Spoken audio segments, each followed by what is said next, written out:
Sahur anjir ini. Udah langsung mulai aja. Assalamualaikum warahmatullahi wabarakatuh. Waalaikumsalam warahmatullahi wabarakatuh. KTT apa kabar? Maaf ya, udah nunggu lama. Jadi malam ini kita bakal belajar bareng. Wih, di kenal Belajar bareng ya, belajar bareng. Jadi bukan tentir belajar bareng. Jadi nanti saling nangkapin aja satu sama lain. Iya. Langsung potong aja kalau ada yang salah gitu. Aduh. Deng, rekamin. Gue nggak bisa rekam. Dari tadi. Bentar. Nafas dulu bentar.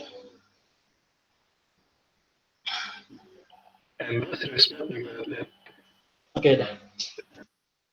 Oke, yang pertama tuh, di sini kita dari FPC dulu aja deh. FPC dulu, kalau dari FPC itu kita ngebahas 3 hal penting di sini. Pertama, institutional framework. Terus yang kedua ini faktor yang mempengaruhi kualitas akuntansi sama tahapan di analisis akuntansi. Jadi di sini tuh kita udah mulai masuk ke salah satu bagian dari analisis laporan keuangan, yaitu analisis akuntansi. Tapi masih apa ya? Masih dasarnya dulu, masih basicnya dulu gitu. Jadi kita ini institutional framework sama kualitas akuntansi ini masih berkaitan sama yang kemarin sih. Kan kemarin itu kita bahas apa namanya? Kemarin tuh bahas apa ya? Masih ingat gak? Masih ingat gak, Kim? Bahas apa kemarin? Bahas TM1. Ya, anjir. Gue juga tahu. Maksudnya apa? TM1 kan semua. Secara keseluruhan gitu. Jadi kita ngebahas apa sih itu ALK, pentingnya analisis bisnis, terus segitiga komponen si analisis bisnis itu ada apa aja. Nah, di sini tuh kita udah mulai. Apa? Masih macet-macet? Enggak kan?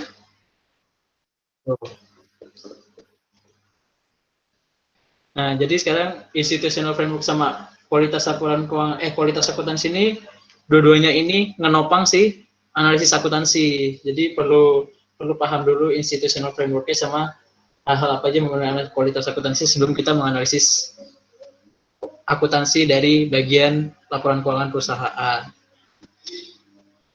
Pertama, institutional framework. Mungkin institutional framework ini dulu belajarnya itu pas AKM nggak sih? Kalau gue nggak salah ingat, ya nggak? Institutional framework, tema-tema awal, teori-teori gitu. Ingat ya, segitiga kebalik. Ya, sama Pak. Itu tuh ini. Yang keluar sebelum UTS. Ya, benar. Ares. Ini tuh, ya itu segitiga kebalik itu merupakan institutional framework itu sendiri. Jadi institutional framework ini sebagai pedoman buat masing-masing perusahaan itu menyusun laporan keuangannya. Nah, sebenarnya fungsi laporan keuangan itu apa sih? Ya inilah, fungsi laporan keuangan gampang. Pendahuluannya masih gampang sih. Sarana bagi pemilik untuk update perusahaan. Masuknya update itu jadi terkini gitu. Jadi mereka bisa tahu up to date perusahaan itu dari laporan keuangannya itu sendiri. Nggak harus dari berita-berita yang beredar, tapi bisa dari laporan keuangan itu, karena laporan keuangan kan isinya angka-angka kan, terpercaya semua. Jadi itu bisa jadi sarana buat update perusahaan mereka itu udah bergerak kayak mana, mulai dari labanya atau investasinya udah seberapa gitu, itu bisa dari laporan keuangan. Terus laporan keuangan tuh biasanya ada apa aja? Biasa ada 5 ini, paham lah ini 5 ini.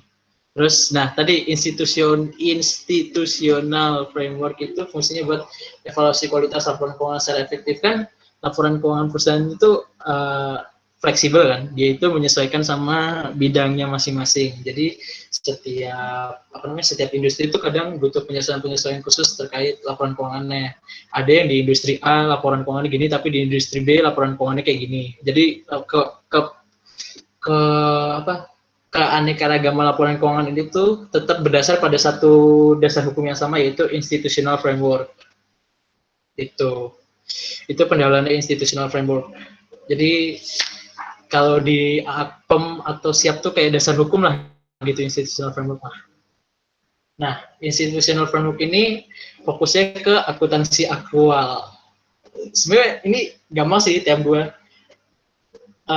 nge-review AKM aja sih mayoritas. Akrual kan udah pasti pada tahu kan bedanya sama kas apa. Ya akrual itu yang udah dilakukan tapi belum diterima uangnya, gitu-gitulah. Jadi dia nggak memerhatiin kas sama sekali kalau akrual, gampang kan?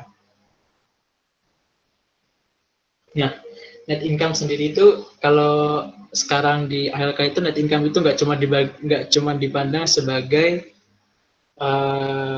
laba atau profit perusahaan semata doang, tapi itu juga dipandangnya itu lebih luas lagi, lebih ke apa ya? Kalau di bahasa ini itu lebih digeneralisir lagi.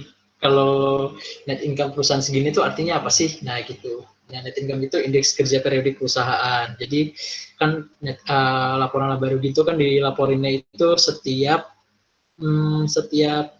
periode gitu, ada yang semesteran, ada yang tahunan. Nah, indeks kerja per semesteran per tahunan itu tercantum dalam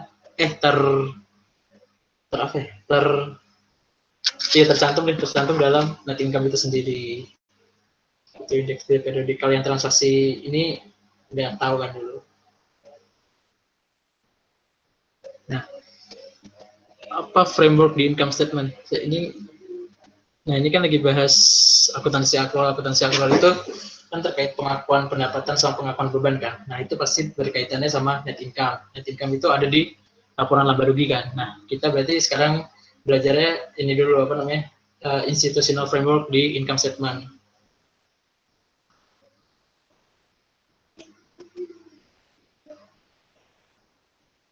Jadi kan secara kalau mau gampangnya itu income statement itu dibagi 3 kan, pendapatan, beban, sama laba rugi kan.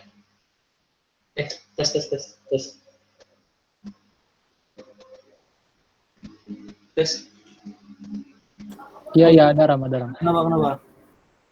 Oh, enggak. Kok sepi-sepi aja? On mic lah. Loh, perhatiin lo, Ram. Badai nanti. Oh ya, maaf. Udah lanjut. Tadi berarti kan ada framework-nya sih laporan keuangan itu sendiri. Nah, mau ke bawah dulu atau ke grafiknya dulu? Aku cantik bentar. Abeb. Apa kata tadi? Enggak. Oh, Terserah. Ya udah, mulai dari ini aja dulu deh. Dari apa namanya? Dari grafiknya dulu.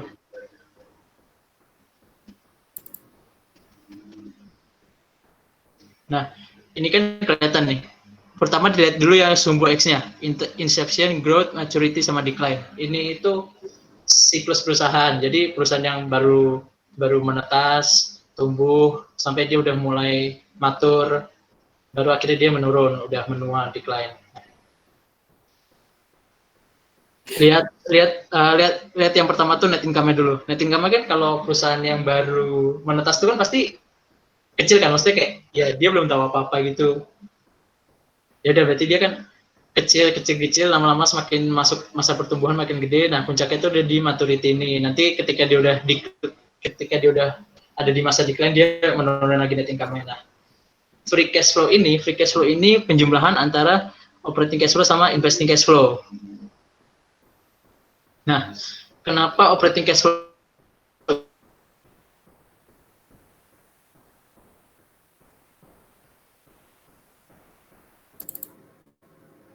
Tes. Hilang ramanya. Hilang. Badai tempat ramah. Ini Ram, Bekasi ada ini suaranya, emang aneh, Cok. Weh, Dik, Bekasi ada apa, Dik? Sama hilang sinyal.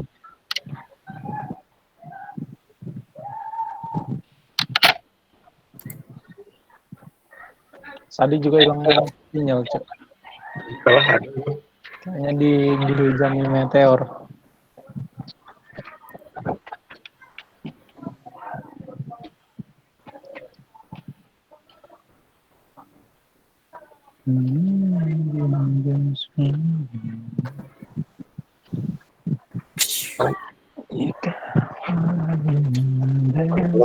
Sumpah anak ini kok tiba-tiba hilang sinyal sih. Dik, Bekasi ada apa, Dik? Sadik juga hilang sinyal. Cuk. Gak ada apa-apa. Oh, ada rumahnya. Lanjutin Kim. Kim, lanjut lagi. Apa? Gabung. Nggak mau nongol lagi. Halo, Ram. Ram, Badai. Sorry. Bukan badai. Presentasi yang ini jangan. Masih. masih presentasi kan? Masih. Masih. Ya. Sorry. Tadi lanjut ke yang tadi udah sampai tadi terakhir sampai mana? Baru sampai operating Income. flow. Oh, operating cash flow ya. Oke, operating cash flow. Oke, tadi kan income udah. Nah, operating cash flow ini dia mirip sama income. Dashboardnya hilang Ram. Ini hilang. Oh, share screen-nya hilang. Ngomong ke. Ya sekarang baru hilang, Ram. Baru ngomong gitu. Oh iya, siap.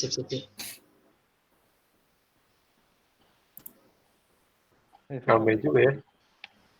Raven. Aduh, anjir. Dah.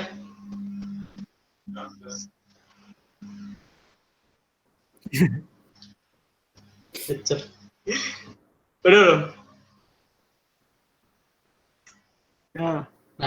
Tadi oke. Operating cash flow ini mirip sama income tapi dia nggak sama persis. Kenapa? Karena income kan tadi basisnya accrual. Ada yang cash, ada yang masih tertangguhkan kan. Nah, makanya dia ada perbedaan nih sedikit di sini nih.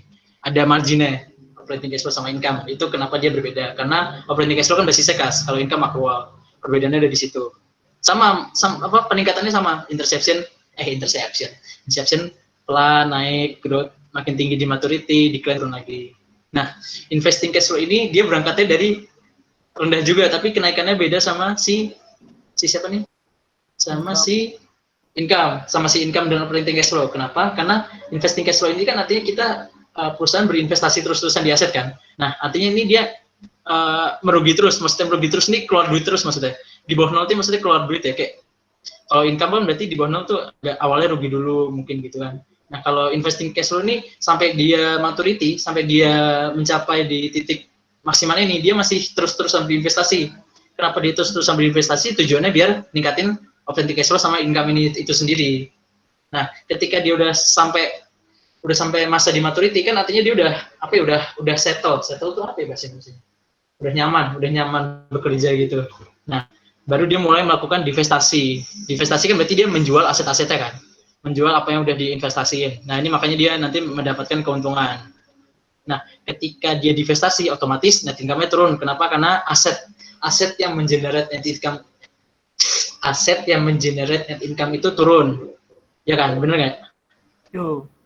Nah, karena aset tadi divestasi, net income-nya turun. Nah, udah, oke, jadi segini. Oke, dia nanti untung terus. Ini buat apa? Menutup ini. Memfollow up investasi yang di awal. Divestasi tadi memfollow up divestasi yang di awal. Nah, jadinya fokusnya di free cash flow ini. Free cash flow tadi gabungan antara operating sama investing. Kelihatan kan gabungannya kan ini awalnya operatingnya minus, investingnya minus, jadi dia di minus. Lama-lama naik, ngikutin operating cash flow-nya, naik. Nanti akhirnya naik semua di maturity juga. Tuh. Nah, nanti free cash flow ini penting buat valuasi perusahaan juga. Makanya kenapa di sini tuh pengen nunjuk hubungan antara operating cash flow, investing sama free cash flow sih, intinya itu sih. Ya, gambarnya udah. Sekarang masuk ke bagian income statement yang pertama yaitu pendapatan. Jadi ada pendapatan definisinya sumber daya ekonomi yang diperoleh. Prinsip realisasinya itu accrual kan.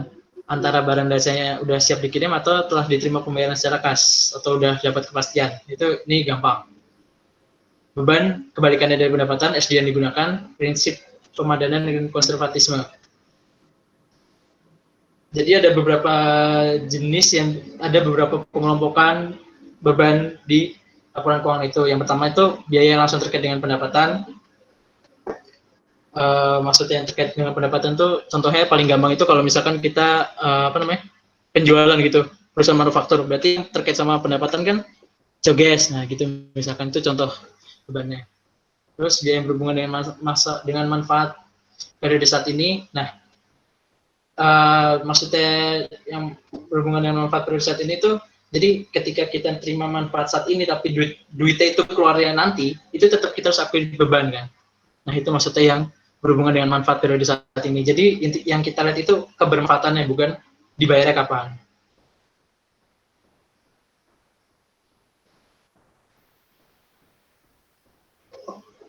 Nah, terus jenisnya tuh ada 2, product cost sama period cost. Product cost tadi nempel ke produk, period cost ya emang secara berkala kita keluarin mau kita produksi atau enggak. Ini gampang. Ada di APDI dulu. Pendapatan udah. Apa?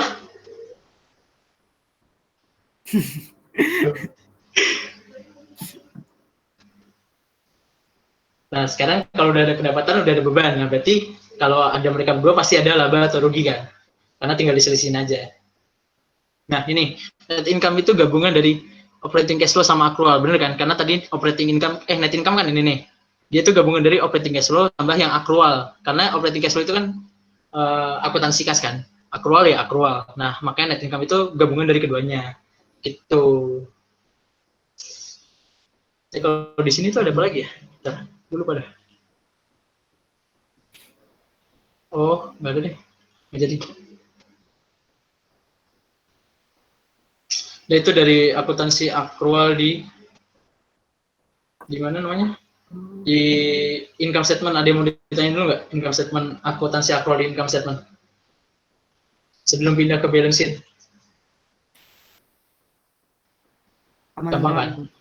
Lanjut. Nah, kalau tadi kan net income itu net income itu apa? Indeks kan? Indeks penilaian kinerja perusahaan kan. Jadi dia yang namanya indeks itu menilai dari satu titik sampai titik lain kan.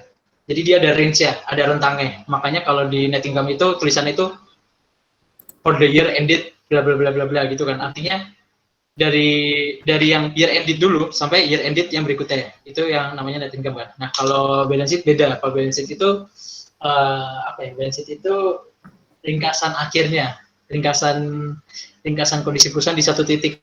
Jadi kalau net income itu range, kalau balance sheet itu satu titik, satu poin gitu. Nah, balance sheet itu kan ada 3 unsur kan, aset sama dengan liabilitas tambah ekuitas, gampang lah. Aset itu sumber daya ekonomi perusahaan yang jelek, maksudnya nggak usah pakai yang. Aset itu kan sumber daya ekonomi perusahaan. Sumber daya ekonomi perusahaan yang kayak gimana sih aset itu yang menghasilkan manfaat ekonomi di masa mendatang. Contohnya HR. HR kan bisa menghasilkan manfaat ekonomi di masa mendatang. Jadi kayak mengenerate net income sih sebenarnya kalau aset-aset ini. Contohnya building machine itu kan buat produksi, buat menghasilin barangnya nanti dijual kan. Nah, itu dia nanti punya manfaat ekonomis di masa depan. Dan aset-aset itu bisa diukur dengan kepastian yang wajar. Mungkin nanti bakal ada beberapa aset yang nggak bisa diukur. Nah, itu ketika ada beberapa aset yang nggak bisa diukur dengan kepastian yang wajar, itu ya nanti masuk ke bagian yang perlu kita analisis secara akuntansi.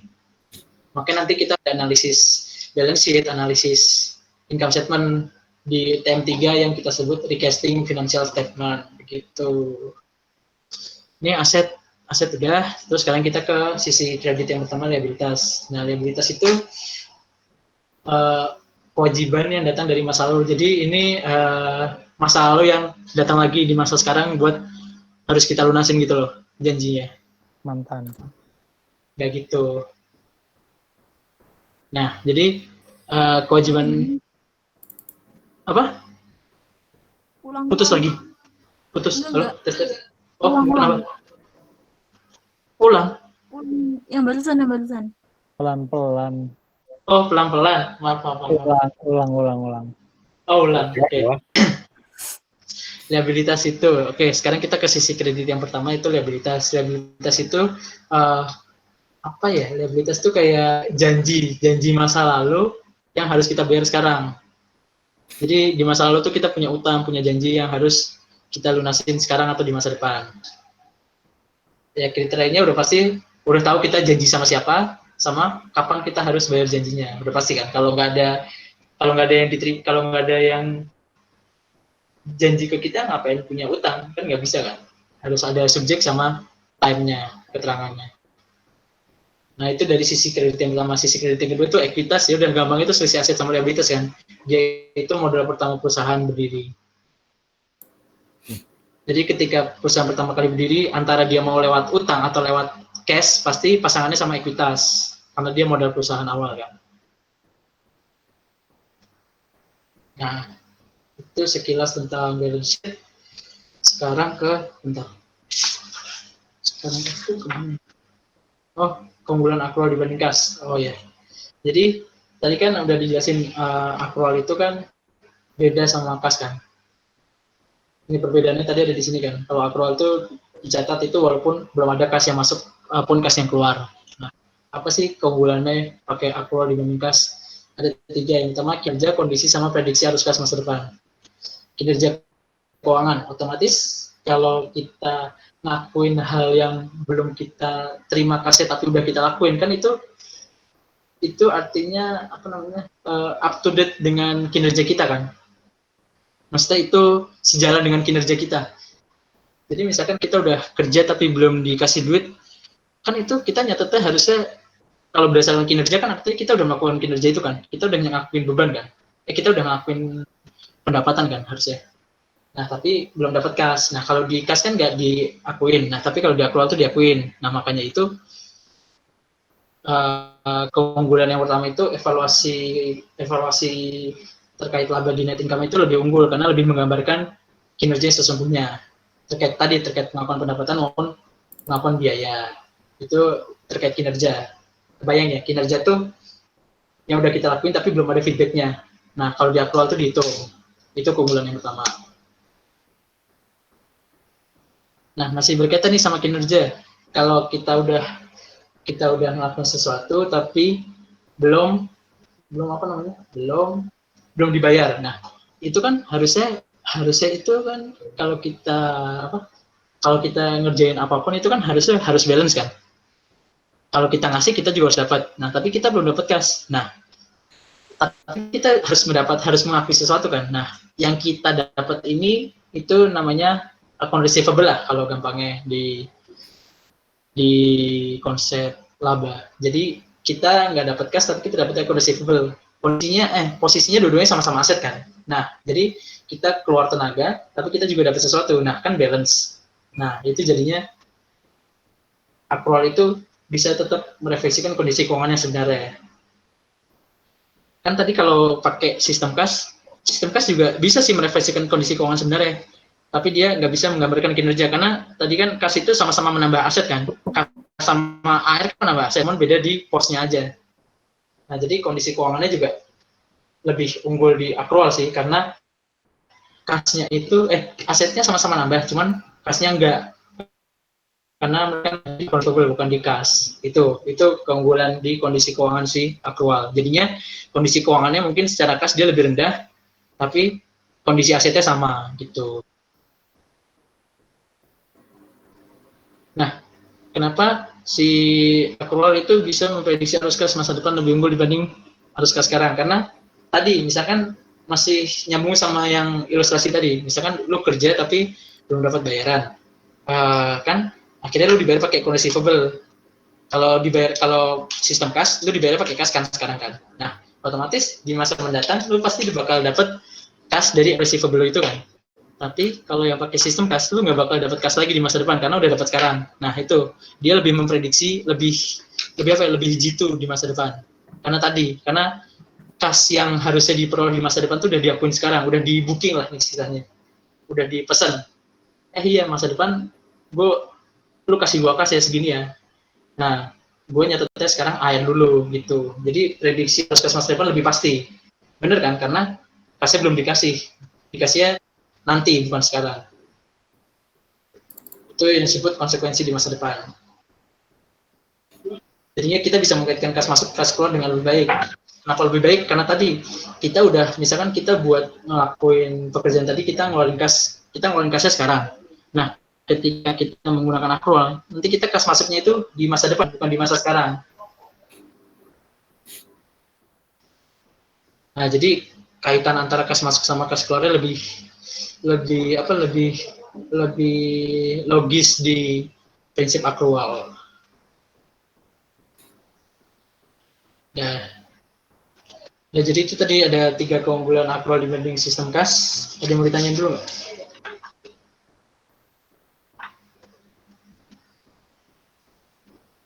Halo? Terus keunggulan kas apa, Ram? Apa? Keunggulan kas. Keunggulan kas? Oh, Kasnya lebih banyak. Keunggulan kas berarti kelemahan akrual kan? Kelemahan akrual apa ya? Keunggulan kas. Oh ini keunggulan kas ini bisa apa?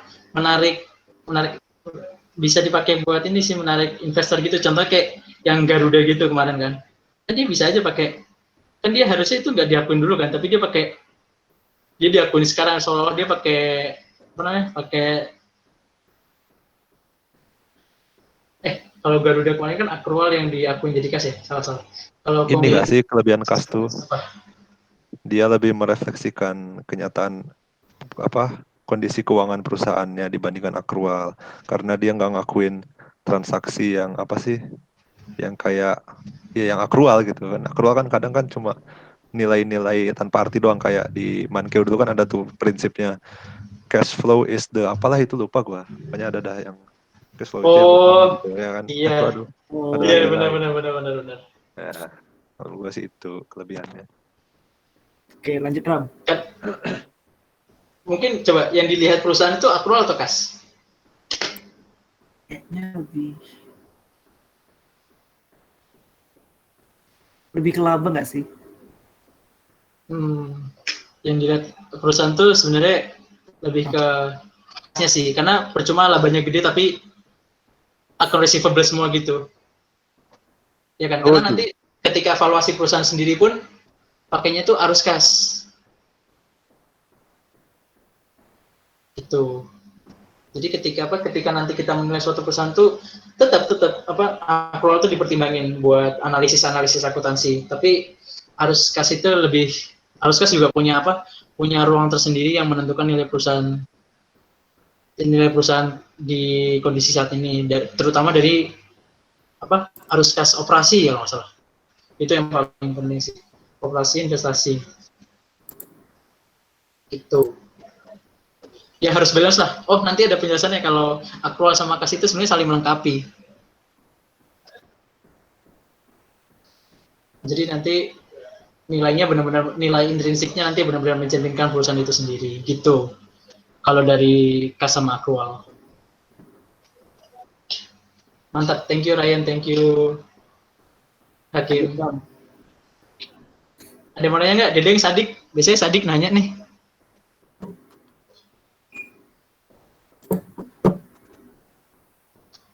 Oke, terakhir di bagian akuntansi akrual ini ada beberapa mitos dan fakta yang ini tuh kadang umum kita ketahui tapi kita nggak tahu ini tuh benar atau enggak. Nah sekarang kita cari kebenarannya di sini. Yang pertama kita cari dari yang nggak benar dulu. Nih, karena nilai perusahaan bergantung sama arus kas masa depan, maka hanya arus kas yang relevan untuk penilaian. Nah ini tuh sebenarnya ini tuh nggak benar karena bisa kelihatan. Ini kecil nggak gambarnya? Kalau di layar kecil nggak sih? Halo? Kecil, Ram. Tapi ngeblur kalau digedein. Waduh. Nggak apa kelihatan kok itu. Kelihatan gitu. Bisa dibaca masih. Gue mending share PDF dulu nggak? Gak apa-apa. Hah? Gitu aja. Nanti aja. Lama lagi. Oh, udah. Oh iya, udah maaf, udah sekian buat malam ini ya. Sibuk mikirin Enggak. Nah, tadi lanjut. Tadi arus kas itu bukan sesuatu yang relevan karena buktinya tuh ada di sini nih. Misalkan ya, ini penjualan kredit. Kalau di income kan naik, tapi free cash flow-nya 0 karena nggak ada operating cash flow kan. Nah, tapi efek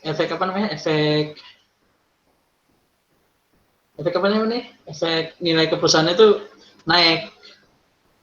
karena laba yang meningkat, otomatis pembagian dividennya kan meningkat kan. Nah itu kan nanti bisa meningkatkan dividen di masa depan juga kan. Nah itu contohnya. Terus contoh apa lagi nih? Credit on sales nih sama karena apa? Karena si cash collection-nya itu udah di akun sebelumnya kan dia berarti nggak ngefek apa-apa ke net income kan. Nah jadinya si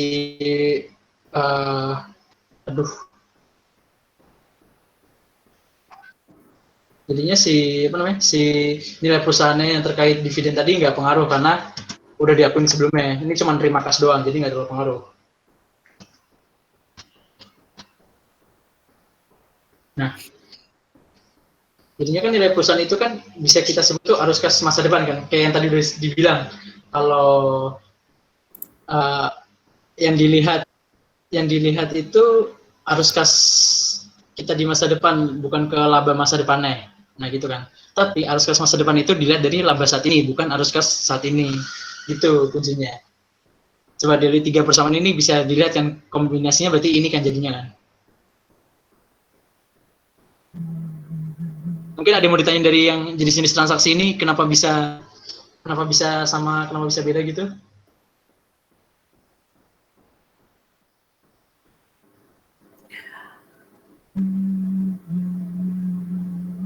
Mungkin di sini transaksinya yang beda antara income sama company value, cuman yang perubahan depresiasi ya. Karena kan perubahan depresiasi kan ini berarti kan nantinya ada ini kan, ada apa namanya?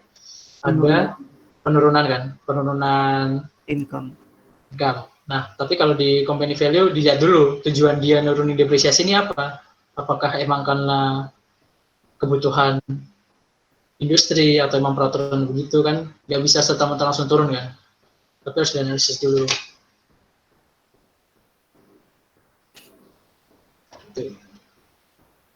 Itu mitos yang pertama. Jadi apa namanya? Ini salah ya. Jadi nanti kalau ada PG kayak gini, nilai arus kas masa depan cuma dari arus kas saat ini, itu salah. Yang relevan itu laba, bukan arus kas saat ini.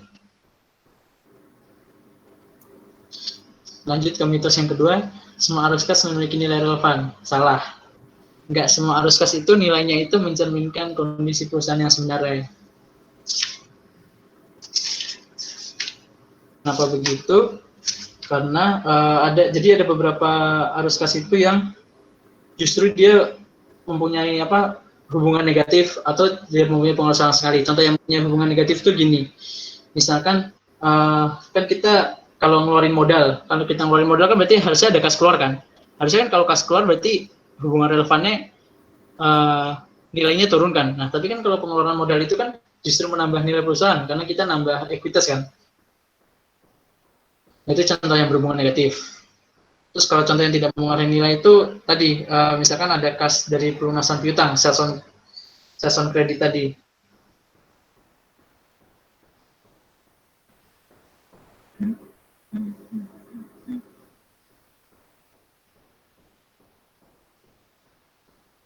Atau enggak ketika kita membayar utang-utang gitu, utang ketika kita beli barang tapi kita ngutang kan gitu. Nanti transaksinya di net income kan kalau kita bayar utang, oh ya berarti kan nanti itu arus kasnya keluar kan harusnya kan. Nah tapi kan company-nya tidak berpengaruh apa-apa karena udah diakuin sebelumnya di income effect kan. Nah, gitu.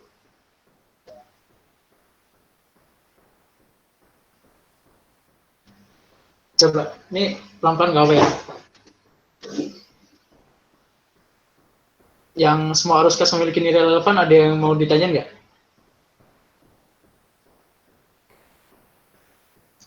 Kalau nggak ada, lanjut ke semua penyelesaian akrual tidak relevan dalam hal nilai. Maksudnya gimana kan, kalau kita ada akuntansi akrual, berarti kan ada yang kita akuin sekarang, ada yang kita akuin di masa depan, ada yang kita akuin lagi kapan, nah gitu kan. Nah, yang perlu digarisbawahi itu kalau semua penyesuaian itu bukan tujuannya itu untuk kosmetik itu maksudnya window dressing gitu, bukan semua penyesuaian itu semata-mata cuma buat ngebagusin laporan keuangan perusahaan, nggak semuanya gitu, tapi emang akrual itu emang tujuannya buat ngealokasiin beban-beban, ngealokasiin pendapatan. Nah, kalau itu kan relevan sama arus kas masa depan, sama nilai perusahaan kan. Nah, kalau itu nggak apa-apa. Tapi kalau yang buat window dressing gitu emang nggak boleh. Jadi tidak relevan itu cuma berlaku ketika untuk kosmetik atau window dressing tadi. Atau yang sifatnya alternatif. Jadi bisa dipilih mau ya atau enggak. Contohnya penjualan kredit kan bisa aja dijualnya langsung cash on hand kan? Cash on hand. Ya, cash. Iya benar cash on hand. Gimana sih?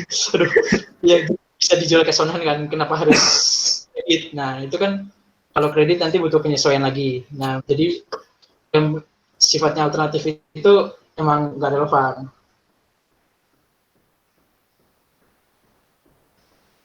Terus ada yang bilang lagi arus kas itu nggak bisa dimanipulasi. Salah, justru arus kas itu paling gampang dimanipulasi dibanding semua laporan keuangan. Karena kan ya udah tinggal jurnalnya itu tinggal debit cash atau kredit cash saja, nanti arus kasnya pasti berubah. Kalau net income kan misalkan lu ngubah satu expense. Nah, expense ini berkaitan sama payable apa misalkan. Nah, nanti payable ini nanti berkaitan buat cash ini terkait sama expense apa. Nah, expense ini terkait sama payable apa. Nah, payable ini terkait sama aset apa. Dia beli aset pakai payable. Nanti payable ini dibayarnya pakai cash gitu-gitu. Nah, itu kan repot. Lebih susah kan dibanding arus kas. Kalau arus kas kan tinggal nge-debit cash atau nge-credit cash gitu aja. Tinggal pasangannya aja yang dicari-cari. Jadi itu lebih gampang dimanipulasi daripada si income statement itu sendiri. Terus ada yang kedua, semua laba dimanipulasi. Nah, ini nggak gitu ya, nggak semua laba itu dimanipulasi. Karena kenapa ya? Karena skeptisnya orang-orang tuh kayak, dia laporan keuangannya pasti nggak sebenarnya itu. Karena orang-orang awam tuh berpandangan net income perusahaan tuh pasti udah dibagus-bagusin dengan tujuan buat menarik investor kan. Nah, padahal nggak semuanya tuh gitu. Nah, untuk meminimalisir pandangan atau skeptis orang-orang yang udah secara terlanjur berpandangan umum begitu, makanya ada SEC ini. SEC ini kayak apa ya? SEC apa sih panjangannya?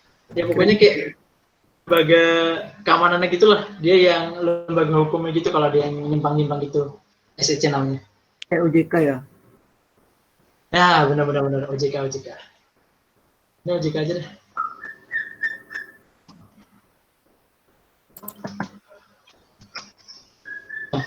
Terus habis itu lanjut yang berikutnya, mitos berikutnya itu tidak mungkin terus-menerus meningkatkan laba di jangka panjang. Tadi kan kalau yang di grafik tadi kayak masih BI Ram. SEC kayak BI. Oh, bursa efek. Iya serius. Oh iya. Iya. Aduh. Oh iya kan. Tapi, nah, gue nyari ya Securities and Exchange Commission, ya udah terserah dah, apa dah. Komisi Sekuritas dan Anugerah. Efek. Jadi BI OJK nggak sih? Ya itu dah. Ya mungkin di sana bursa efeknya sekalian OJK. Ya mungkin di sana digabung kan. Ada Nggak ada regulatornya gitu yang menindak tegas gitu namanya. Nah mantap Ramdah gitu aja. Kalau SEC itu di USA. Collab.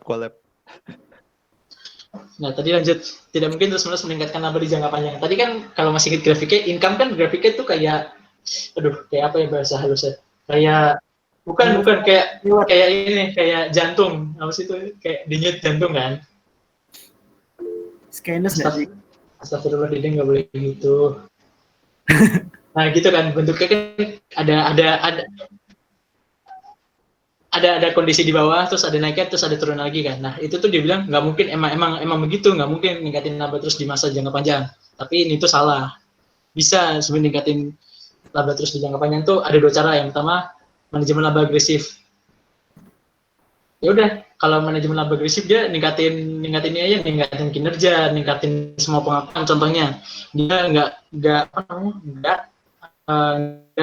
menyediakan kredit. Nah itu kan nggak menyediakan kredit, nggak boleh, pokoknya nya tuh dikerjain semua, jadi nggak ada pekerjaan jangka panjang, pekerjaannya jangka pendek semua, tapi kan banyak jadinya. Nah Kalau gini kan jadinya diakunnya sekarang kan cepet kan, nggak ada unknown revenue, tapi langsung jadi revenue semua. Nah, itu contoh manajemen laba agresif.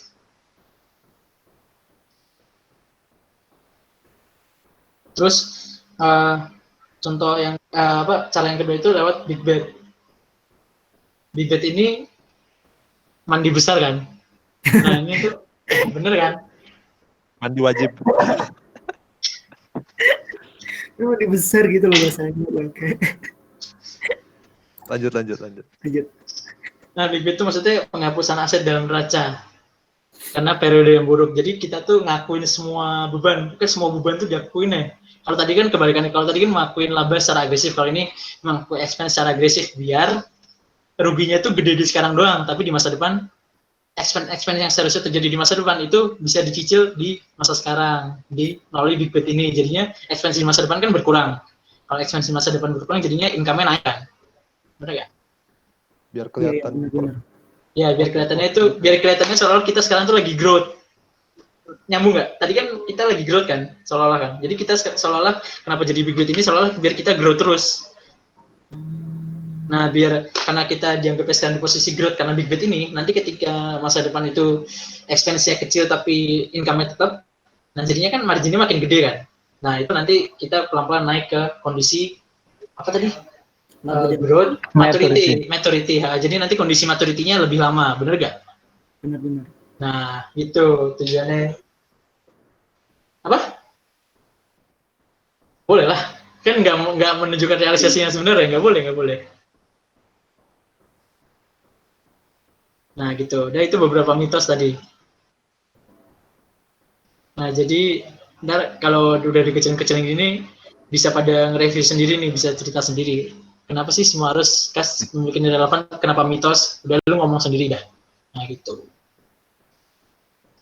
Nah, tadi mitos, sekarang ke fakta. Ada beberapa fakta terkait tadi skeptis yang umum. Yang pertama, akuntansi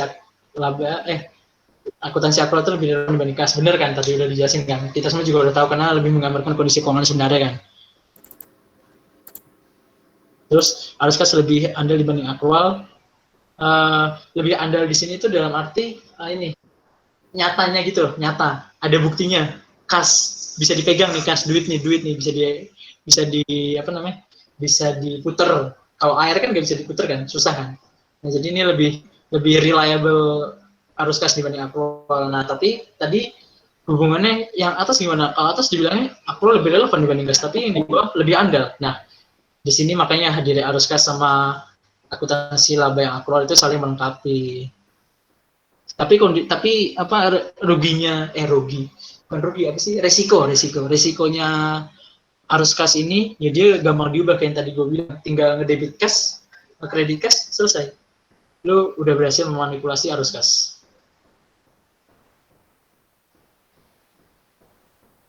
Nah terus akuntansi akrual ini bisa menyebabkan distorsi akuntansi. Kenapa? Karena tadi kan tujuannya akuntansi akrual kan buat biar merepresentasikan kondisi keuangan yang sebenarnya kan, biar menggambarkan. Nah, tapi dalam proses menggambarkan kondisi keuangan yang sebenarnya ini, itu ada beberapa metode, beberapa prinsip, atau beberapa estimasi yang dibutuhkan. Contohnya, depresiasi, itu ada beberapa metode sendiri. Terus, pengakuan kontrak jangka panjang, itu ada dua kan, percentage atau, satu lagi apa?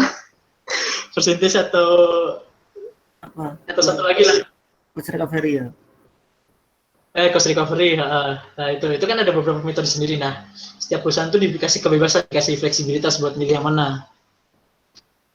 Nah, tapi kefleksibilitasan itu sendiri yang bisa menghasilkan distorsi akuntansi. Jadinya bisa terjadi salah estimasi atau aturan akuntansi yang berubah. Jadinya kalau ada perubahan aturan, si perusahaan nggak up to date, jadinya dia distorsi kan.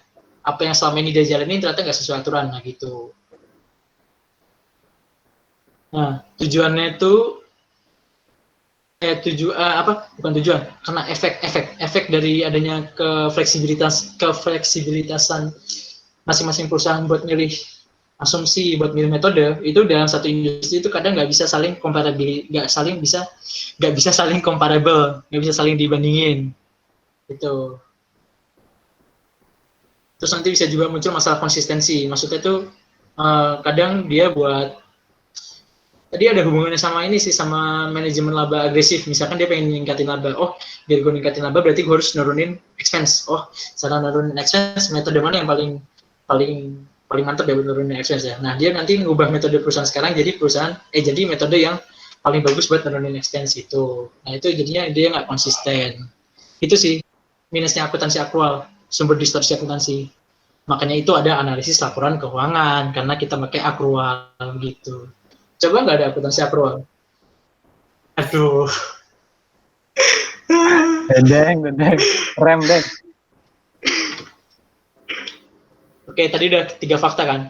Akuntansi akrual lebih relevan, lebih handal, terus arus kasih lebih handal, tapi akuntansi akrual juga bisa menyebabkan distorsi. Terus selanjutnya, ini akuntansi perusahaan dapat ditentukan dengan akuntansi akrual karena ini lebih relevan. Kan kunci dari nilai perusahaan kan relevan kan, terkini. Kita butuh nilai perusahaan terkini itu berapa kan.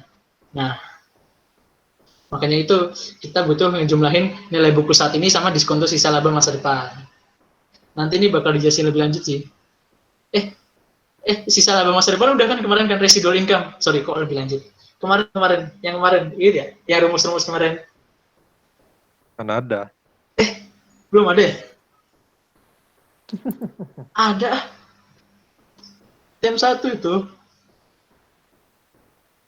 Ada. Jadi pokoknya nilai perusahaan itu penjumlahan dari nilai buku sekarang tambah residual income di masa depan yang kita present value-in. Itu. Oh iya, ada. Ya kan, Yang ada rumusnya nggak sih? Iya, yang ada rumusnya. Ada. Nah, itu nanti bisa direview lagi TM 1 kemarin.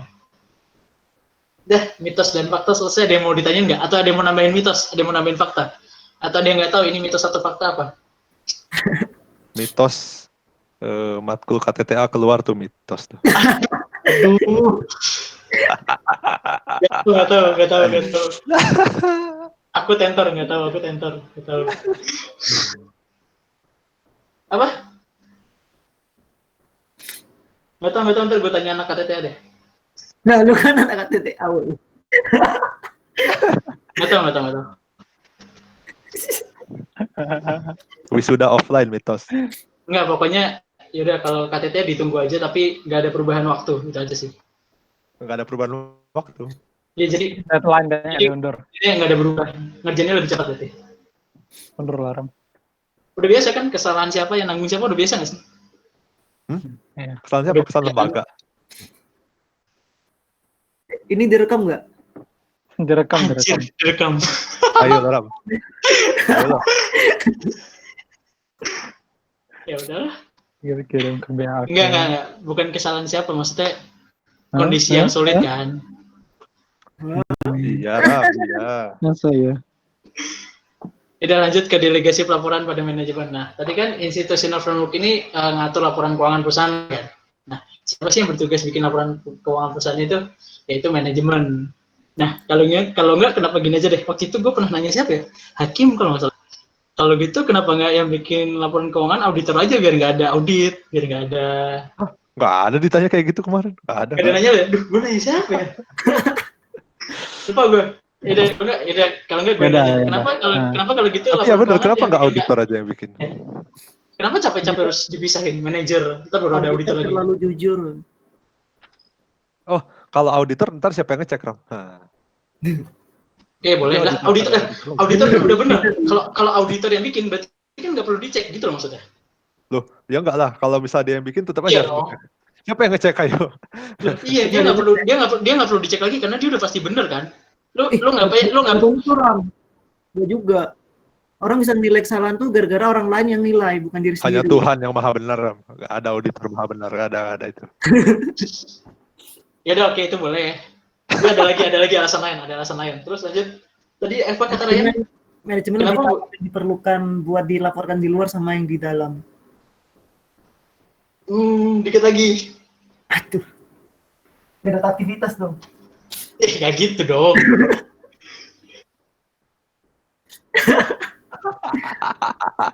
Nah, siapa si auditor itu kenapa nggak bisa bikin laporan keuangan? Karena dia itu nggak tahu kondisi keuangan, dia nggak tahu kondisi perusahaan sebenarnya gitu loh.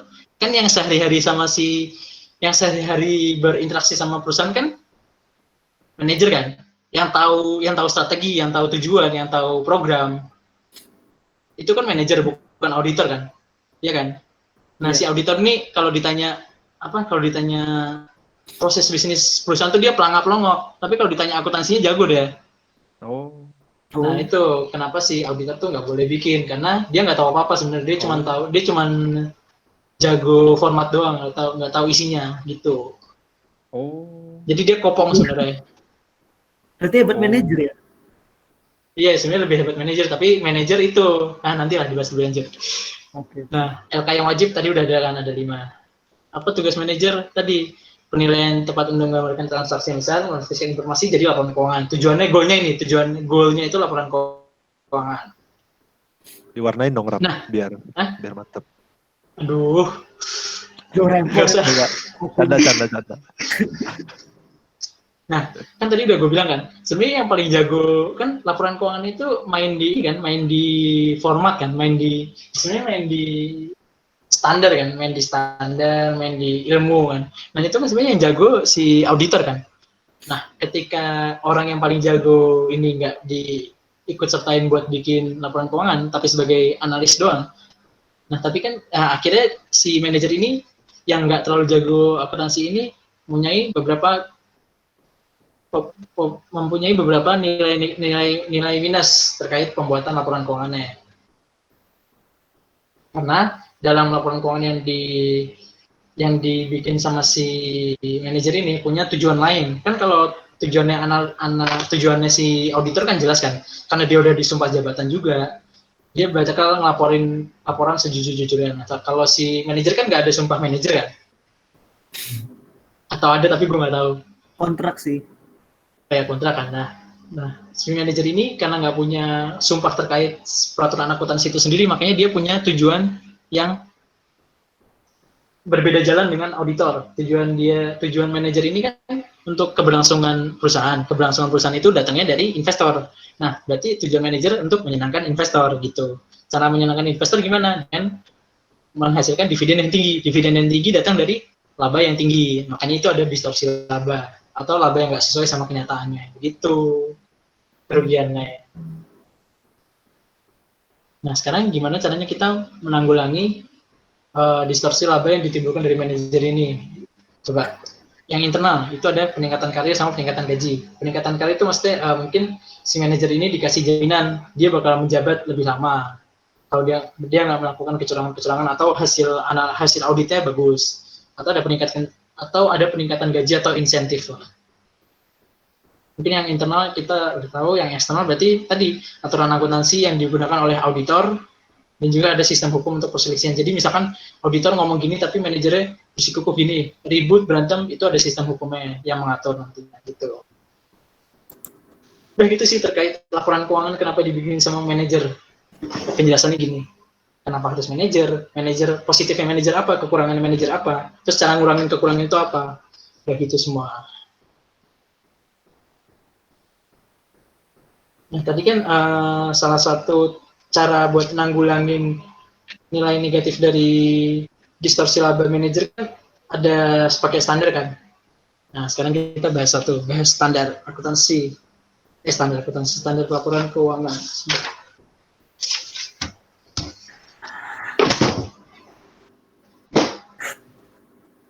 Apa sih kenapa perlu ada standar?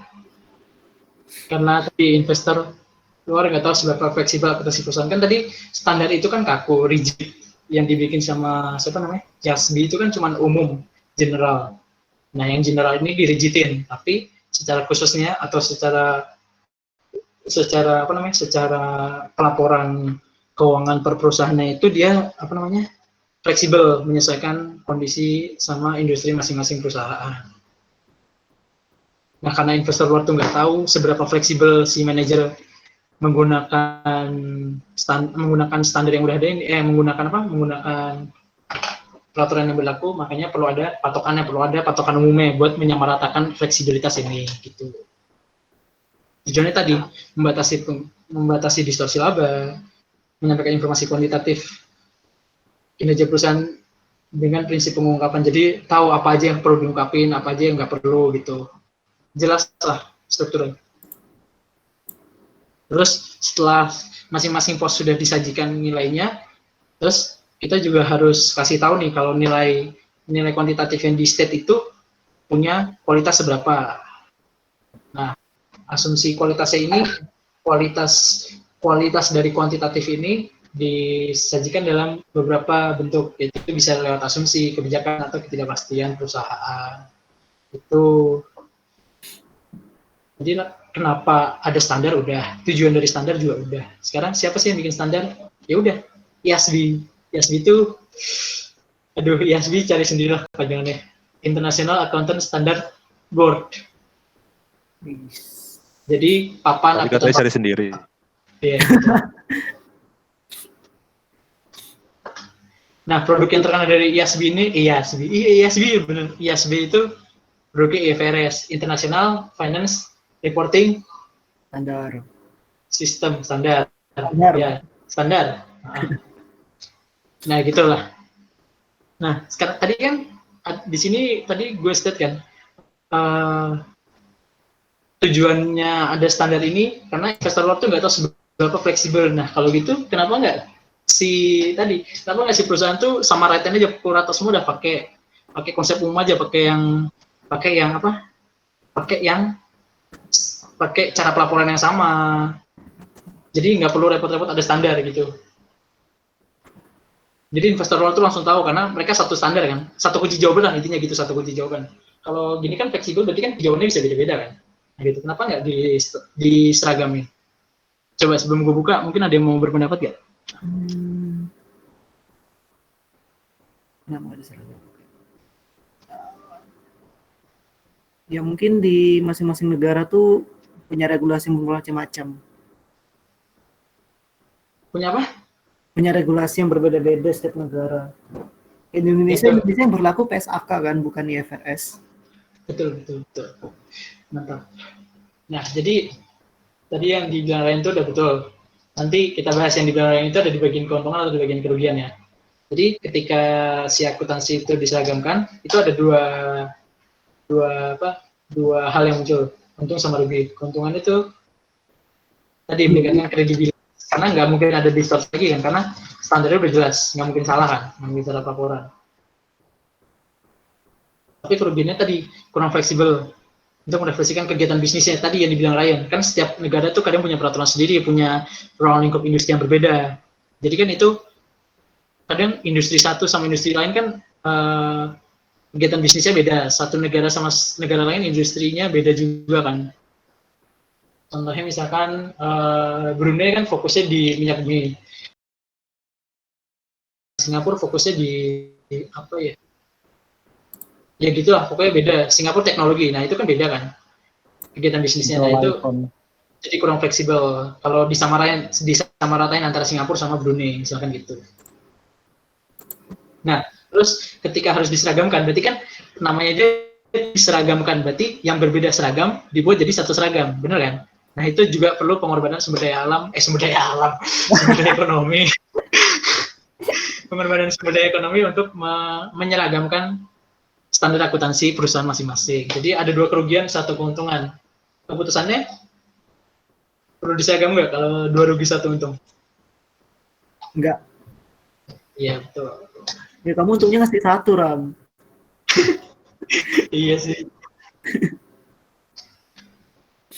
Nah, terus ini ada sedikit perbedaan IASB sama FASB. IASB ini kan berlaku internasional, kalau FASB ini di Amerika ya kalau nggak salah ya? Iya nggak sih? Iya.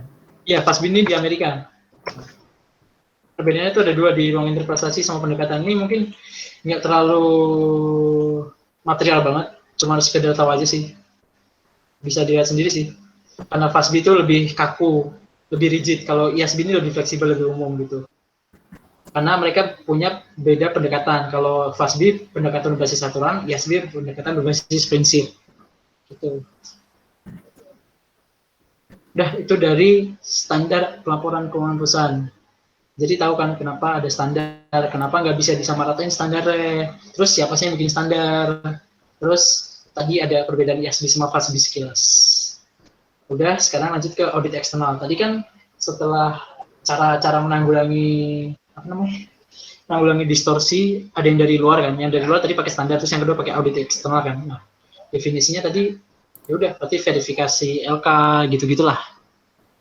Ini ini masih standar, ini udah belajar di AKSK pasti. Tujuannya sama kayak standar tadi, meningkatkan kredibilitas kan, membatasi kemampuan terjadinya distorsi. Apakah audit bisa gagal?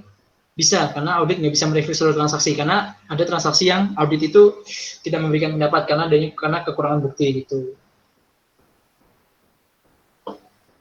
Atau juga karena ketika auditor itu udah ngasih nilai, nah nilai yang dikasih auditor ini nggak bisa ngingetin si manajer, woi lu udah gue kasih nilai jelek, lu harusnya berubah gitu. Tapi si manajer tuh nggak nyadar kalau dia dikasih nilai jelek buat berubah, tapi dia dikasih nilai jelek buat lanjut main ML misalnya gitu kan, dia nggak berubah. Terus si auditor ini juga bisa mengurangi kualitas LK karena adanya aturan dan konvensi akuntansi yang berkembang. Jadi kan si auditor ini kan patokannya PSAK kan tadi yang dibilang sama Ryan. Nah, PSAK ini juga sering berjalan waktu terus update. Nah, nanti ketika suatu waktu perubahan PSAK ini nggak sejalan sama perusahaan, nah ini bisa jatuh nilai perusahaannya kan, dia nggak menerapkan akuntansi yang tepat. Itu dari audit eksternal. Itu sih gampang, audit eksternal udah belajar di AKSK. Liabilitas hukum ini lebih ke kosong. Duh. Nggak kosong, kaget gue. Oh, liabilitas hukum ini tadi misalkan ada selisih dari antara analis sama manajer. Ini sih. Kan kalau perusahaan yang punya masalah hukum pasti jadi turunkan nilai perusahaannya di mata investor kan, gitu sih. Ini sekilas saja.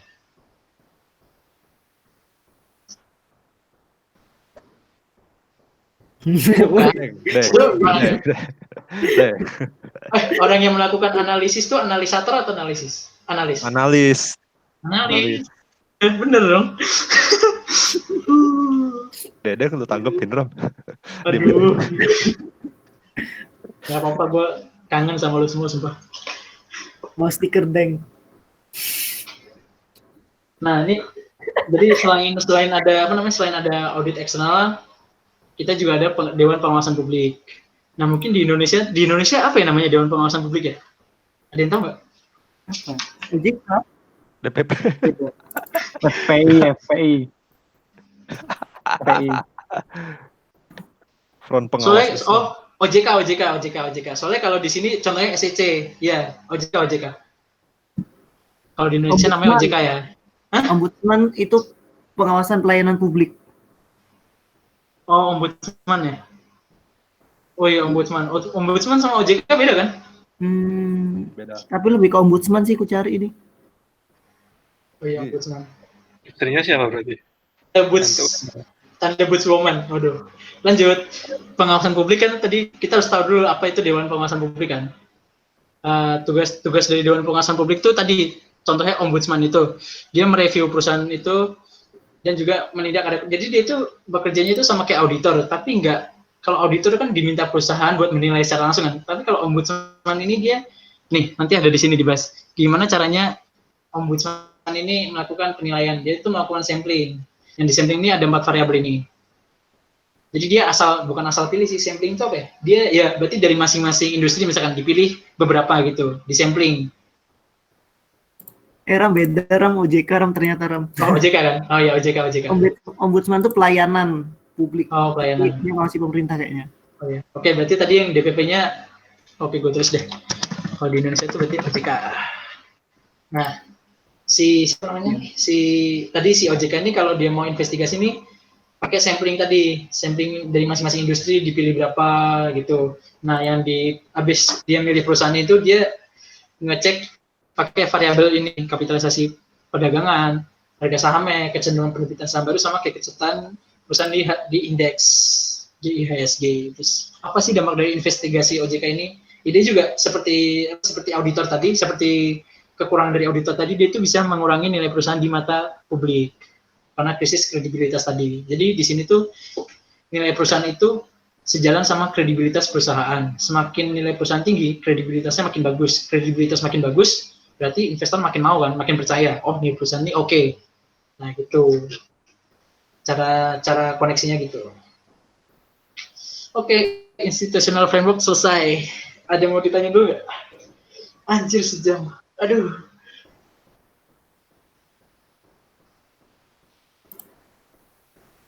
Ada yang mau ditanya dulu? Institutional framework. Masih banyak nggak itu, Ram? Tinggal ini. Nggak tinggal sih. Ini banyak. Sudah pada oleng, Jir, pada lift. Oh iya. Coba. Ya udah deh. Tinggal 15 dari 25. Ya. Lanjut nggak nih? Sampai jam 10 aja? Atau udah? Aku sampai jam 10, Ram. Oh udah. Lanjut Oke, lah. oke. Sorry ya, karena salah gue. Kalau Udah, sampai jam 3 nggak apa-apa sih kali ya. karena ini nggak apa kalau mau Rabu lagi nggak apa deh. Rabu kan kosong tuh. Rabu malam mau nggak? Aman. Aku nggak ada kelas malam. Iya emang nggak ada kelas malam. Rabu emang nggak ada kelas malam. Iya. Nggak ada yang ada. Iya, sorry ya tadi karena ada salah dari guanya jadinya agak molor. Lanjut Rabu ya Aman. paling ya. Rabu berarti sama TM3 disinggung dikit. Iya, oke. Lanjut ke faktor yang memengaruhi kualitas akuntansi. Nah, tadi kan udah disebutkan institutional framework itu dibikin sama IASB sama FASB itu tujuannya cuma sebagai gambaran umum, cuma sebagai patokan doang pedoman. Nah, sisanya itu tergantung fleksibilitas perusahaan masing-masing. Nah, karena adanya fleksibilitas ini, makanya si manajer bisa semena-mena. Bisa udah seenak jidat dia aja, mau diapain, si peraturannya mau disusun kayak gimana juga seenak dia. Nah, ini bisa menimbulkan penurunan kualitas akuntansi atau bias. Nah, apa aja bisa bikin ini bias itu ada 3. Kekacauan dari aturan itu sendiri, aturannya tadi berarti yang dibikin sama si IASB, FASB, atau kesalahan peramalan, atau kemudian akuntansi manajer. Nanti mungkin yang agak lama di sini sih. Slow aja ya, mendingan dalam daripada cepet-cepet ya. Kalian nggak apa kan, slow kan? Ntar Rabu masih lanjut kan? Aman. Oke. Yang pertama dari kekacauan aturan akuntansi itu sendiri. Apa namanya? Nah, si aturan akuntansi ini kenapa dia bisa kacau? Kenapa dia bisa? Padahal kan namanya aturan kan harusnya tanpa celah kan. Nah, tapi masalahnya aturan ini sendiri pun yang bikin bukan pihak yang benar-benar independen, tapi ada beberapa pihak yang main politik di sini, punya kepentingan sendiri. Jadi kenapa dia bisa sengaja bikin aturan ini biar mungkin ketika dia megang perusahaan ini, perusahaan apa misalkan Telkom gitu misalkan, nanti labanya itu bisa untung karena peraturannya udah dia desain sedemikian rupa gitu. Jadi ada main politik di sini, ada main kepentingan sendiri di sini ketika bikin aturan. Nah, itu kan main politik, itu diskresi manajemen apa? Itu salah satu penyebab kenapa aturan akuntansi bisa ini ya, bisa kacau ya. Nah, terus ketika aturan yang udah kacau tadi itu sulit diaplikasikan ke perusahaan masing-masing. Kenapa sulit? Karena ini tadi sulit membatasi diskresi manajemen tanpa mengurangi informasi data akuntansi. Kan pengennya manajer itu kan menyampaikan fakta sebenar-benarnya kan. Nah, intinya tuh manajer pengen sekreatif mungkin bisa nyampein fakta semua-muanya tapi sebagus mungkin. Nah, ini tuh yang nggak bisa ditampung sama si aturan ini sendiri. Aturan ini nggak bisa mengikat, nggak sanggup menahan keinginan si manajer buat nggak bisa menahan keinginan manajer buat berkreasi biar dia bisa merangkum semua transaksi tapi bisa juga membuat hasil rangkumannya ini bagus gitu. Kurang kemampuan controlling berarti di aturannya. Nah, terus karena dia kurang kemampuan controlling, si aturan ini juga kadang sulit buat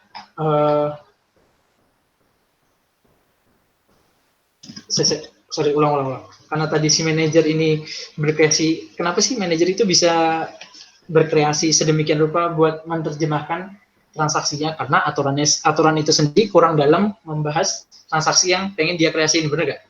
Karena di aturan itu dia ngebahas transaksi, misalkan ada transaksi A, di aturan ini nggak dibahas nih transaksi A, berarti si manajer harus dengan berbagai cara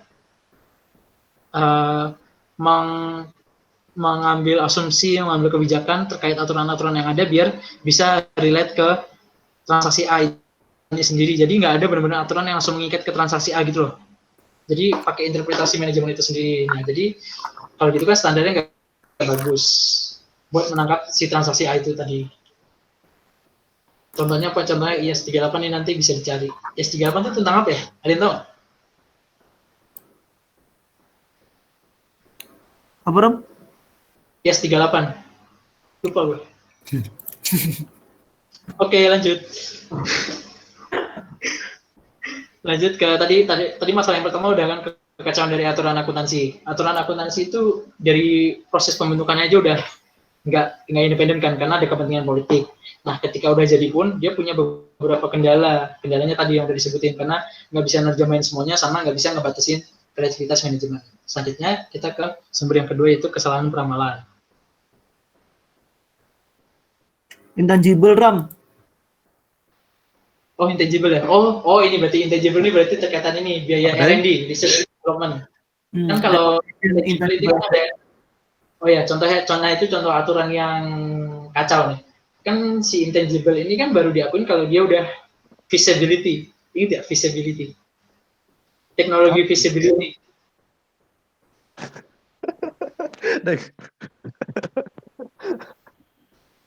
Ingat nggak? Jadi kan si intangible asset ini atau segala aset tak berwujud yang kita kembangin sendiri itu kan baru bisa dinilai kalau dia udah punya teknologi feasibility kan. Ingat ya dulu AKM. Apa ya? Udah layak gitu atau? Iya, pokoknya udah siap pakai gitu, udah punya masa manfaat ekonomi yang jelas, gitu-gitulah. Okay. Teknologi feasibility. Nah gitu. Jadi kan dia udah punya teknologi feasibility, baru dia bisa diakuin kan. Nah, padahal harusnya kalau mau benar-benar realita ya, kan di situ ada ide, ada uji coba dulu. Nah, itu kan butuh biaya, butuh tenaga yang harusnya diperhitungkan juga kan, dibuat bangun si teknologinya ini kan. Nah, itu yang nggak dicantumin di aturan akuntansi. Jadi susah nih buat tentu ini. Ide ini nilainya berapa sih? Nilai ide buat bikin teknologi ini berapa sih? Itu. Oh, jadi karena dia nggak bisa ditentuin nilai idenya berapa, makanya dia nggak dimasukin ke aturan. Nah, itu kenapa aturannya jadinya beda-beda, jadi kacau. Itu tadi teknologi feasibility. Feasibility itu misalnya. Nah, lanjut ke yang kedua tadi, ke kesalahan peramalan. Nah, ini udah balik ke kesalahan manajer nih. Jadi si manajer ini nggak bisa prediksi konsekuensi transaksi di saat ini di masa mendatang. Jadi dia tuh kayak tadi yang gue bilang, kan yang pintar itu kan analis kan, auditor kan. Si manajer ini cuman dia karena menang dekat doang. Dia karena menang punya hubungan yang dekat sama si perusahaan aja, makanya dia bisa dengan laporan keuangan. Tapi kan dia nggak tahu transaksinya kan. Dia cuma tahu, oh perusahaan butuh ini, oke gas. Tapi dia nggak tahu efek dari transaksi ini apa. Nah makanya dia punya faktor kesalahan ramalan di sini. Dia ketika dia transaksi terus ternyata transaksinya itu punya dampak buruk ke depannya, dia cuma haho akhirnya. Karena dia nggak nyangka punya dampak buruk itu. Nah, yang bikin manajer bisa nggak tahu kalau bisa salah ramal itu apa aja? Nah, ini kompleksitas tadi karena transaksinya itu banyak kan. Terus karena terprediksi lingkungan perusahaan, jadi manajer ngira kalau dia itu udah tahu lingkungan perusahaan itu kayak gini, tapi apa? Gak usah dengar, lanjut. Nah, tadi kan balik ke si manajer kan, manajer itu beranggapan dia tuh bisa memprediksi lingkungan perusahaan. Oh, gue yakin nih kalau lingkungan perusahaan gue itu bakal gini-gini terus ke depannya. Tapi kenyataannya kan nggak ada yang tahu kan. Contohnya corona kayak sekarang kan nggak ada yang tahu lingkungan perusahaannya jadinya berubah drastis kan. Nah itu bisa jadinya salah peramalan. Waduh, mungkin maaf ya buat yang dulu bukan 436 kalau ada kata-kata yang kasar, mohon maaf.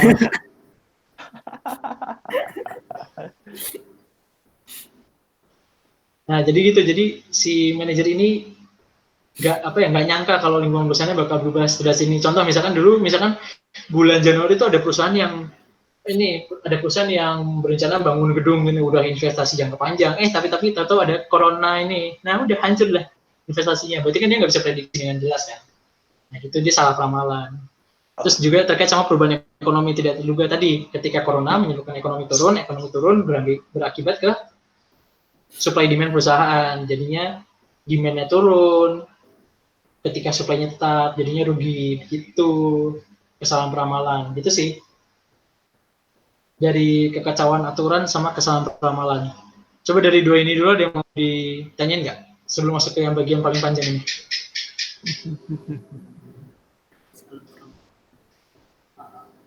Aman sih Ram. Aman kan? Jadi ini kalau mau dibagi dua ya, kalau mau dibagi itu tuh sebenarnya faktor yang mempengaruhi kualitas akuntansi itu ada dua, internal sama eksternal. Eksternal itu aturan, internal itu manajer. Manajer ada dua kesalahan lagi, kesalahan peramalan sama kesalahan akuntansi. Yang mau kita bahas sekarang akuntansi. Gitu. Coba di peta konsepin sendiri gitu. Dibayangin, oh ada dua, internal, eksternal. Eksternal tadi aturan, oh aturannya tadi nggak bisa mencerminkan yang sesungguhnya. Contohnya apa? IAS 38. IAS 38 itu apa tadi? Intangible asset, yang tadi visibility teknologi gitu misalkan. Kesalahan peramalan tadi kondisi keekonomian, lingkungan perusahaan, sama transaksi yang kompleks. Itu. Lanjut kita ke pilihan akuntansi. Di sini ada 1, 2, 3, 4, 5, 6, 7, 8. Ada 8 pilihan akuntansi manajer yang bisa mempengaruhi kualitas akuntansi sebuah perusahaan. Yang pertama kita berangkat dari akuntansi perjanjian utang dulu. Nah, kan utang ini kan bisa jadi salah satu sumber dana perusahaan kan, sumber modal, sumber ekuitas perusahaan. Nah, ketika si manajer ini pengen bikin utang, itu dia harus pinter-pinter melihat prospek akuntansi utangnya ke depannya gimana. Contohnya terkait bunga pinjamannya, rasio modal kerjanya, sama aset netonya. Apakah bunganya itu reliable dengan dana yang dikasih atau dengan jangka waktunya, itu harus dipertimbangkan sama si manajer. Nah, kadang-kadang ada kesalahan. Jadi ketika gue bilang membahas bunga pinjaman, berarti nanti bisa jadi ada kesalahan di sini ya gitu ya. Nah, apa maksudnya? Jadi ketika dibahas manajer tuh harusnya gini, berarti bisa aja ada distorsi atau kesalahan di situ gitu. Nah, apa maksudnya? Nangkep kan? Kayak maksudnya kesalahan nentuin bunga gitu, nentuin ke siapa, nentuin benar. pinjam, ya paham. Nah, terus bisa juga ketika manajer pengen berutang itu dia ngelihat dari hubungan dia sama kreditor. Ketika dia punya hubungan yang semakin dekat sama kreditor, maka dia semakin dekat, semakin dapat insentif buat perusahaannya. Maksudnya insentif itu misalkan bunga jatuh temponya misalkan bisa diperpanjang sedikit gitu, atau cicilan bunganya bisa dikecilin gitu, itu insentifnya. Nah ini nih harus dipertimbangin ketika nanti menganalisis. Misalkan ketika kenapa manajer menerima utang ini, kita lihat utang ini bunganya udah reliable belum. Nah ketika kita udah yakin semua, terus kita lihat nih si manajer sama si pemberi utang nih ada hubungan nggak sih, kok makanya bisa dapat bunga segini, oh ternyata ada gini. Oh, nah itu nanti kita tuang di analisis kita. Itu terkait akuntansi perjanjian utang yang pertama kan. Terus yang kedua itu kompensasi manajemen. Nah, kompensasi manajemen ini artinya apa? Artinya ini apa namanya? Insentif buat manajer.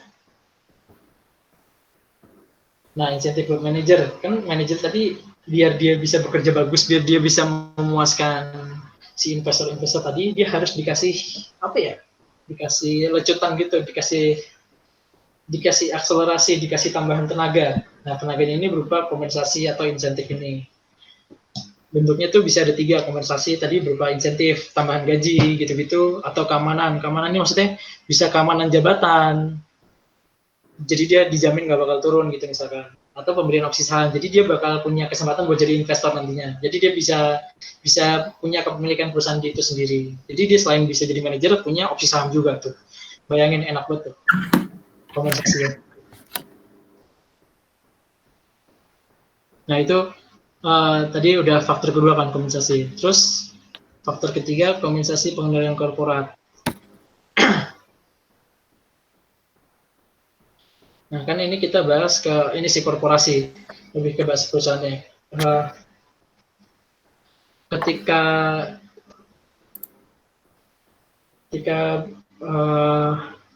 mengambil alih pihak yang bermusuhan.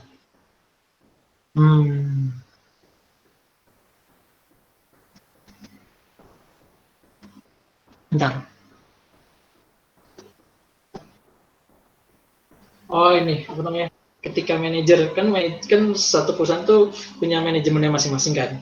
Nah, setiap perusahaan pasti bersaing satu sama lain buat dapetin hati investor kan. Nah itu makanya ada kompetisi antar perusahaan itu. Nah, gimana caranya mereka bersaing melalui angka perusahaan itu yang dianggap sebagai pengukur kinerja. Gitu. Jadi maksudnya pengambil alihan pihak yang bermusuhan itu maksudnya di posisi kita investor nih, kita pengen ambil alih dua pihak yang bermusuhan, pasti kita ambil salah satu kan, karena mereka bermusuhan, nggak mungkin kita ambil dua-duanya gitu loh. Misalkan begitu. Nah ini caranya kita milih yang mau kita ambil itu yang mana. Nah caranya tuh melihat dari angka pengukur kinerjanya ini. Jadi nanti si manajer-manajer ini saling berkompetisi menghasilkan angka yang baik menunjukkan kinerja yang baik nanti bisa dipilih sama investor begitu. Nah, terus lanjut ke pengambilan struktur saham merger. Nah,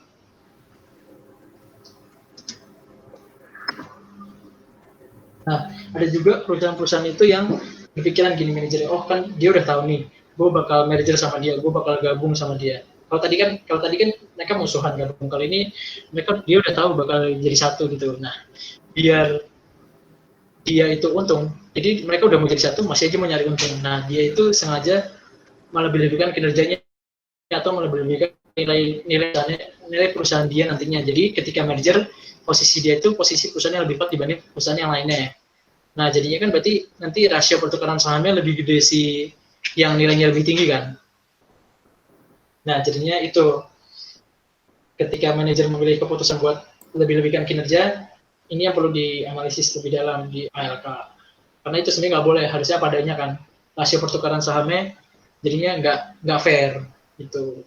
Jadinya nggak mencerminkan keadaan ekonomi sebenarnya. Itu sih maksudnya pengendalian korporasi ini apa? Perilaku perusahaan. Ada yang bersaing, ada yang merger gitu. Nah, ketika bersaing sama merger pun ini bisa ada distorsi. Distorsinya apa tadi? Ketika bersaing, distorsinya bisa saling bersaing buat melebih-lebihkan laba, atau ketika merger pun tetap ada distorsi melebih-lebihkan laba, cuman tujuannya bukan buat bersaing, tapi buat biar dia untung secara rasio kepemilikan saham gitu. Nangkep ya yang pengendalian korporat ya? Nangkep.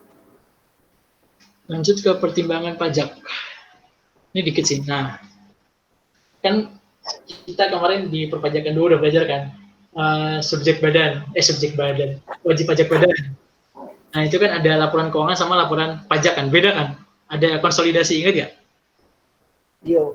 Nah, ini tuh ada kadang manajer yang merekayasa laporan keuangannya biar dapat pajak yang semakin dikit. Nah, jadi saling tarik-menarik itu. Kalau dia mau bagus di LK, ya udah, berarti pajaknya agak tinggi gitu. Nah, tapi ada juga yang pengen bagusin pajak biar LK-nya agak down.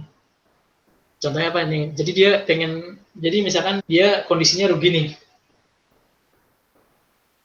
Dia kondisinya maksudnya nggak mencapai target net income-nya. Nah, tapi dia udah nggak capai target net income, dia tetap harus masih bayar pajak kan. Nah, ketika dia ketika dia masih harus bayar pajak dalam kondisi yang net income-nya tidak mencapai target, berarti dia mendingan rugi aja sekalian. Karena kalau rugi nggak bayar pajak kan, ini nggak. Kalau rugi kan berarti nanti dia bayar pajaknya ketika tahun depannya untung. Masih gitu? Nanti kompensasi kerugian yang katanya 5 tahun. Masih. Nah itu jadinya dia nyari gimana caranya biar dia rugi, biar nggak bayar pajak. Itu. Makanya dia mengakui pajak. Jadi ini antara diakui sama nggak diakui sih. Dia diakui ketika labanya lebih tinggi, tapi dia nggak diakui. Dia diakui ketika mengalami kerugian, tapi dia pengen nggak diakuin ketika labanya lebih tinggi. Jadi masuk akal kan? Kan kalau labanya lebih tinggi, pengen nggak ada pajak biar labanya tetap tinggi. Sedangkan dia pengen ada pajak biar rugi, biar nggak diomelin kalau dia nggak mencapai net income-nya. Tuh. Ini udah. Ini udah 2 ya. Nah, coba dari pengendalian korporat sama pajak, ini ada yang mau ditanya nggak? Ini udah mulai masuk, ada faktor dari eksternal nih, faktor pihak ketiga nih. pajakan perusahaan. Pajakan pemerintah. Ada yang mau ditanya dulu korporat sama pajak?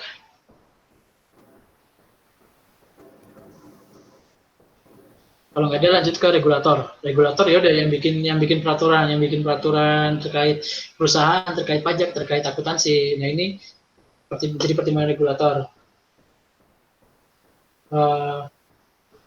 Kenapa jadi pertimbangan regulator? Karena misalkan si regulator ngeluarin aturan terkait impor nih, impornya dibebasin dari pajak. Ya udah pasti si manajer berpikir dong, wah kesempatan nih impor segede-gedenya ada pajaknya, benar nggak? Nah itu kenapa adanya pertimbangan regulator di sini di pilihan akuntansi manajer. Terus lanjut ke pertimbangan pasar modal. Mengaruhi persepsi investor ketika ada asimetri informasi. Nah kan asymmetric information yang kita pelajarin di manajemen keuangan ya kalau nggak salah. Jadi yang lebih tahu kita kan. Jadi kita bisa menipu si orang lain kan. Nah, harusnya itu si manajer ini menyamaratakan informasinya biar si investornya ini tahu, oh, ya emang perusahaannya itu emang nilai aslinya dia emang segini, emang informasinya udah semuanya, udah sama-sama tahu kita antara manajer ataupun investor udah sama-sama tahu informasinya seberapa gitu. Nah, ketika ada asymmetric information, berarti kan otomatis investor berprasangka buruk kan, kayak, wah ternyata masih ada yang belum gue ketahuin loh. Ntar kalau gue beli, kedepannya bakal ada yang ditipu-tipu lagi nih, bakal di PHP-in lagi nih. Jadi mendingan nggak usah gitu. Gitu ya Kim ya? Mungkin. Bukan yang masalah PHP gitu ya Kim ya? Aduh. Udah capek ya? Yaudah. Dua lagi deh. Lanjut tadi udah regulator pasar modal, sekarang ke pemegang saham. Nah, yang pemegang saham di sini tuh bukan cuma investor aja, maksudnya pemegang saham di sini tuh yang berkaitan sama perusahaan yang mendukung kinerja operasional perusahaan, contohnya kayak serikat pekerja, konsumen maupun produsen, pemasok, distributor gitu-gitu. Nah, si akuntansi manajer ini, manajer perlu menentukan kebijakan akuntansinya terkait hubungan perusahaan sama berbagai pihak itu, agar apa? Agar mendukung kinerjanya, karena hubungan yang baik akan menghasilkan hasil yang baik, benar nggak? Benar. Nah, gitu. Jadi, serius. Jadi mempertahankan persepsi yang baik di masing-masing serikat pekerja, konsumen, pemasok. Karena misalkan si konsumen ini punya persepsi baik, otomatis dia bakal beli terus kan, walaupun perusahaan misalkan lagi down gitu. Karena persepsi dia, pandangan dia di perusahaan itu udah baik. Contohnya, lu nganggep iPhone tuh lu udah berpandangan iPhone tuh bagus banget. Jadi mau iPhone ngeluarin harga HP semahal apapun, lu bakal tetap beli karena emang lu udah persepsinya bagus terus, bener gak? Nah gitu, itu contohnya terkait konsumen. Serikat pekerja pun demikian, pemasok juga demikian. Lanjutnya yang terakhir mungkin pertimbangan kompetitif. Kan perusahaan itu ketika sebuah perusahaan itu nggak mungkin beroperasi sendiri kan, pasti ada kawan, ada lawan, ya kan? Nah, ketika dia yang harus diperhatikan ketika kita mau maju itu bukan apa yang dibilangin sama kawan kita, tapi apa yang dibilangin sama lawan kita. Karena kawan kita tuh pasti ngomonginnya baik-baik aja, nggak mungkin ada kawan yang ngejelekin, jarang kan? Pasti ngomongin jelek itu lawan, tapi justru yang jadi titik turn back point itu dari perkataan lawan atau perkataan kompetitor ini. Nah, kalau kita tarik analogi tadi ke perusahaan, yang kita harus lebih perhatiin kinerjanya itu kinerja dari si kompetitornya. Jadi kita lebih menyesuaikan speed kita, lebih menyesuaikan dinamika perusahaan kita itu sama dinamika perusahaan kompetitor. Apakah kompetitif, lingkungan kita ini lagi saling kompetitif nih, lagi kompetitifnya tinggi, contohnya lagi ambis-ambisnya misalkan gitu. Atau lagi nyantai-nyantai aja, contohnya kayak week 1, week 2 gitu masih bisa hahihi, masih bisa warpat gitu, contohnya. Nah gitu, itu dinamika kompetisi industri ya. Jadi kita lebih memperhatikan kompetitor kita dibanding, tapi bukan berarti kita nggak memperhatiin relasi kita ya, kita juga perlu kan relasi, tapi maksudnya lebih terkait dinamika perusahaan perusahaan lebih condong memperhatikan kompetitor kita karena tadi lawan itu lebih ngomong jujur terkait kekurangan kita dibandingkan kawan kita gitu. Nah, terus dengan melihat apa tadi kita kan bisa jadi ada lawan yang posisinya kita datang menjadi audiens kan, tapi kan otomatis yang itu tidak ada orang itu tidak kita bisa juga saat kita bakal datang di kompetitor nanti sama pendatang baru juga si kompetitor lama bisa mempengaruhi bakal ada nggak baru itu contohnya misal kita di kondisinya ada aja nih kita sama kompetitor santai aja orang memancing pendatang baru kenapa karena dari prospeknya kayak adem-adem aja risikonya kan kalau adem-adem aja risikonya dikit kan maksudnya gak bakal prospek antar kompetitor ya adem-adem aja lingkungan terus kan masuk padahal ketika di situ punya pertangan kompetitor sebelumnya itu. Nah, dengan adanya kita di kompetisi ini bisa ada yang karena ketika dari mau masuk dia ngeliat lingkungan industri itu lagi ramai atau bebas sama perusahaan-perusahaan yang hebat. Bahkan perusahaan yang hebat itu ada 2 atau 3. Jadi kalau gue masuk sia-sia. Contoh yang sia-sia apa? Contoh yang sia-sia apa ya? Ambil contoh misalkan HP ya. Ini jangan tersinggung ya kalau ada yang punya HP ini ya misalkan ya. Misalkan HP-nya itu yang terkenal tuh Samsung sama iPhone misalkan. Samsung sama iPhone ini udah merajai banget, tapi ada HP satu yang tiba-tiba datang. Contohnya Realu, misalkan HP Realu datang, Realu. Mito. Kan ada Realu kan. Mito. Bangke. Realu datang, terus dia ngeliat nih, udah dikuasain sama Samsung sama iPhone, terus ada juga lagi perintilan-perintilan kayak Oppo, terus Reno, Oppo. Apa sih Oppo, Nokia gitu-gitu kan kayak ya udah berat lah dia jadi males Vivo gitu. Nah makanya si Realu jadinya nggak masuk gitu. Jadi kompetisi itu juga dipertimbangin sama manajer terkait akuntansinya. Oke, karena udah jam 10 ada yang mau ditanya dulu nggak? Ram. Di sana bensin langka nggak? Di sana? Ya Bekasi. Enggak, kenapa? Aku langka. Di tempat ini gimana weh? Langka nggak? Bintaro aman.